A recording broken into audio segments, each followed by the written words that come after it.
Seals are beloved visitors to Maine's coastal waters. Several species make the trip south from around Greenland and Newfoundland to have their pups in the late spring and summer. However, with a mild winter, Maine scientists who rescue sick and injured seals say more of the mammals are coming ashore in desperate need of care. As News Center Maine's David Guilford reports, as part of our series on Maine's changing climate. With pup season nearly here, the staff wonders what future mild winters could bring.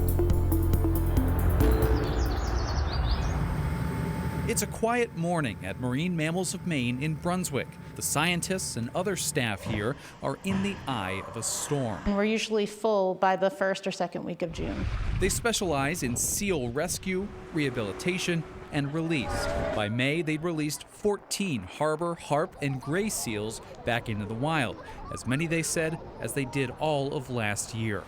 And the busy pup season is just about to start. We've noticed pups kind of being born a little bit earlier, around 2 weeks. Executive Director Linda Dowdy attributes the increase largely to a mild winter. As they travel south from places like Newfoundland and Greenland to finish their winter, the young seals don't expect to find warm temperatures and lack of snow and ice. They've had little fresh water to drink, causing dehydration in many of the nonprofit's patients.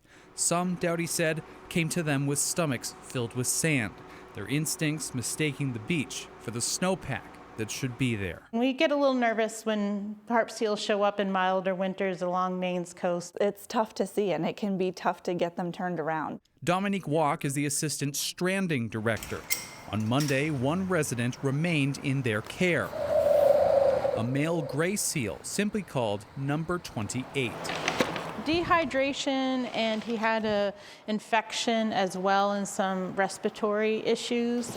Despite the high rescue numbers and now pups expected soon, this was a good day. Oh, we're good. Not long ago, number 28 could barely eat fish placed in front of him.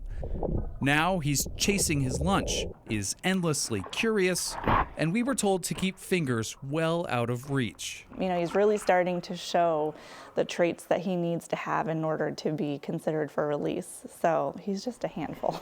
And while they wish there wasn't any human interaction needed, the team here uses this to study the animals, whether in their blood, their actions, or even tracking some of them on their journey after release day, a day worthy of celebration. When you do get to release one, you know, that means a lot. And it has to mean a lot because it's going to make up for all of the ones that you were here all night trying to help.